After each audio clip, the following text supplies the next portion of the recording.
السلام علیکم ورحمۃ اللہ وبرکاتہ۔ آج کی اس نشست میں مؤذن اور اذان کو سننے والا، اس کا جواب دینے والا، اس کی فضیلت ذکر کرنی ہے، اس دعا کے ساتھ کہ اللہ رب العزت حق سچ بیان کرنے کی توفیق نصیب فرمائے اور اس کے بعد ہم سب کو عمل کی توفیق نصیب فرمائے۔ تو پہلی بات یہ کہ اذن یؤذن تعظینا، کہ اس کا معنی کہ بلانا، خبر دینا، خبردار کرنا، اطلاع دینا، متنبع کرنا، یعنی مخصوص الفاظ کے ساتھ نماز کے اوقات کی اطلاع دینا، اس کو اذان کہا جاتا ہے۔ تو مؤذن کی فضیلت یہ ہے کہ صحیح بخاری کے اندر ابو سعید خدری رضی اللہ تعالی عنہ سے روایت مروی ہے، وہ فرماتے ہیں کہ اللہ کے نبی صلی اللہ علیہ وسلم نے فرمایا کہ جو چیز مؤذن کی اذان کی آواز سنتی ہے تو اس کے لیے قیامت کے دن گواہی دے گی۔ اور مسند احمد کے اندر حدیث آتی ہے، تو ابن عمر رضی اللہ تعالیٰ عنہ فرماتے ہیں کہ اللہ کے نبی صلی اللہ علیہ وسلم نے فرمایا کہ جو چیز مؤذن کی اذان کو سنتی ہے تو وہ اس کے لیے مغفرت کی دعا کرتی ہے۔ اور تیسری بات یہ کہ امام طبرانی رحمہ اللہ نے روایت نقل کی ہے بلال رضی اللہ تعالیٰ عنہ سے،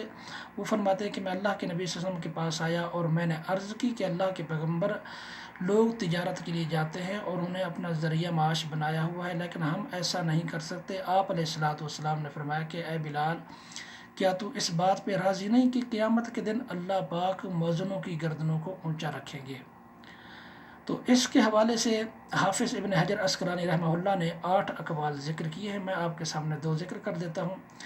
کہ گردن اونچی ہونے کا مطلب یہ کہ قیامت کے دن لوگ پیاس کے سبب ان کی گردنیں مڑ جائیں گی، لیکن مؤذنوں کو پیاس نہیں لگے گی، اس بنا پر ان کی دوسروں کے مقابلے میں گردن اونچی ہوگی۔ اور دوسرا قول یہ بھی ہے کہ جب قیامت کے دن لوگوں کو پسینوں کی لگام پہنائی جائے گی تو یہ جو ہے مؤذن ہے وہ اس سے مستثنیٰ ہوں گے۔ اور بھی بہت فضیلتیں ہیں۔ بہرحال تو جو اذان کو سنتا ہے توجہ کے ساتھ، اس کا جواب دیتا ہے، پھر اس کے بعد دعا پڑھتا ہے، تو اس کی فضیلت کیا ہے؟ تو یہ صحیح مسلم کے اندر امام مسلم رحمہ اللہ نے سعد بن ابی وقاص رضی اللہ تعالی عنہ سے روایت نقل کی ہے، وہ فرماتے ہیں کہ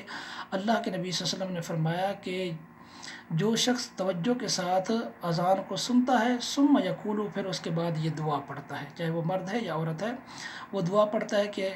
اشہد ان لا الہ الا اللہ وحدہ لا شریک لہ وان محمدا عبدہ ورسولہ رضیت باللہ ربا وبمحمد رسولا وبالاسلام دینا۔ تو یہ دعا پڑھتا ہے تو پیارے حبیب صلی اللہ علیہ وسلم فرماتے ہیں اللہ پاک اس کے سارے گناہ معاف فرما دیتے ہیں۔ یہ بہت بڑی سعادت کی بات ہے اذان کو سننا، وہ چاہے مرد ہے یا عورت ہے۔ تو اس کے بعد یہ دعا پڑھتا ہے تو اللہ پاک اس کے گناہوں کو معاف فرما دیتے ہیں۔ لیکن بات یہاں پر جو تعجب میں ڈال دیتی ہے، حیرت میں ڈال دیتی ہے، وہ یہ ہے کہ حافظ ابن حجر عسقلانی رحمہ اللہ نے فتح الباری کے اندر ایک روایت نقل کی ہے، اور وہ فرماتے ہیں کہ من لم یجیب الاذان لم يدخل الجنہ، کہ جو شخص اذان کا جواب نہیں دیتا وہ جنت کے اندر داخل نہیں ہوگا، وہ چاہے مرد ہے یا عورت ہے۔ تو اس کے 2 معنی ہیں۔ ایک معنی تو یہ کہ وہ اذان کو سنتا ہے، لیکن اذان سننے کے بعد پھر بھی وہ نماز نہیں پڑھتا، وہ چاہے مرد ہے یا عورت ہے، تو وہ اگر توبہ کیے بغیر دنیا سے چلا گیا تو گویا کہ وہ تارک نماز ہو کے فوت ہوا،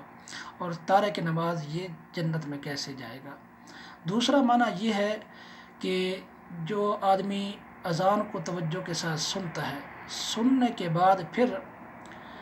وہ پیارے حبیب صلی اللہ علیہ وسلم فرماتے ہیں کہ مجھ پر درود پڑھتا ہے، یعنی درود ابراہیمی پڑھتا ہے، اور اس کے بعد یہ جو آپ نے دعا سنی ہے یہ دعا پڑھتا ہے، تو پیارے حبیب صلی اللہ علیہ وسلم فرماتے ہیں کہ قیامت کے دن میں اپنے اس امتی کے لیے سفارش کروں گا، وہ چاہے مرد ہے یا عورت ہے، بوڑھا ہے یا جوان ہے۔